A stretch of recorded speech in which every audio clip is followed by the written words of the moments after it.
রাষ্ট্রপতির শাসনেও শান্ত হয়নি মণিপুর। সারা রাজ্যে বৃদ্ধি হল আফস্পার মেয়াদ। অরুণাচল এবং নাগাল্যান্ডের একাংশ জারি আফস্পা। স্বরাষ্ট্র মন্ত্রকের বিজ্ঞপ্তি জারি। ৫ জেলা ১৩টি থানা এলাকা বাদ দিয়ে গোটা রাজ্যে আফস্পার মেয়াদ বৃদ্ধি। তবে কেন্দ্র শান্তি প্রতিষ্ঠার ব্যাপারে আশাবাদী। কদিন আগে স্বরাষ্ট্রমন্ত্রী অমিত শাহ বলেছেন, মণিপুরে যুযুধান দুই পক্ষের আলোচনায় বসার পরিস্থিতি তৈরি হয়েছে।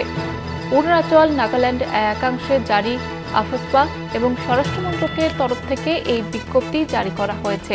এবং আপনাদের জানিয়ে রাখবো, কয়েকদিন আগে স্বরাষ্ট্রমন্ত্রী অমিত শাহ তিনি যে কথা জানিয়েছিলেন, রাষ্ট্রপতির শাসনও শান্ত হয়নি মণিপুর। সারা রাজ্যে বৃদ্ধি হল আফস্পার মেয়াদ। অরুণাচল, নাগাল্যান্ডের একাংশেও জারি আফস্পা। স্বরাষ্ট্র মন্ত্রকের বিজ্ঞপ্তি জারি। ৫ জেলা ১৩ থানা এলাকা বাদ দিয়ে গোটা রাজ্যেই আফস্পার মেয়াদ বৃদ্ধি করা হয়েছে বলে জানা যাচ্ছে। তবে কেন্দ্র শান্তি প্রতিষ্ঠার ব্যাপারে আশাবাদী।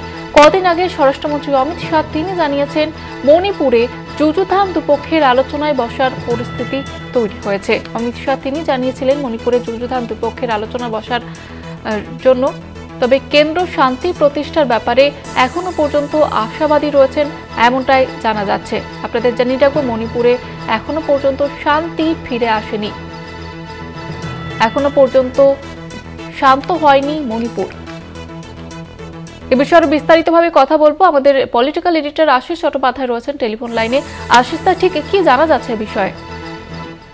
দেখো, রাষ্ট্রপতি শাসনের পর তো প্রায় ২ মাস কেটে গেল, কিন্তু এখনো পর্যন্ত সেখানে আইন শৃঙ্খলা পরিস্থিতি যে খুব একটা ভালো হয়ে যাচ্ছে এটা তো বলাই যাবে না, বরং কোনো কোনো এলাকায় পরিস্থিতি আরো একটু খারাপ হচ্ছে বলেই ধারণা করা হচ্ছে, যদিও কেন্দ্রের পক্ষ থেকে আনুষ্ঠানিকভাবে কিছু বলা হচ্ছে না। যেমন জানা যাচ্ছে যে আফস্পার মেয়াদ, অর্থাৎ বিশেষ ক্ষমতা যেটা দেওয়া হয় সেনাকে, আধা সেনাকে কোনো বিশেষ পরিস্থিতির কারণে সেই বিশেষ ক্ষমতা সংক্রান্ত আইনের মেয়াদ আরো বাড়িয়ে দেওয়া হলো মণিপুরে। অর্থাৎ আফস্পা যে বিশেষ ক্ষমতা, সেই ক্ষমতা প্রয়োগ করতে পারবে সেনা। এমনকি অরুণাচল, নাগাল্যান্ড যে পার্শ্ববর্তী উত্তর পূর্ব ভারতের যে রাজ্যগুলো, সেখানেও আফস্পা জারি। এটা নিয়ে বিজ্ঞপ্তি জারি করলো স্বরাষ্ট্র মন্ত্রক।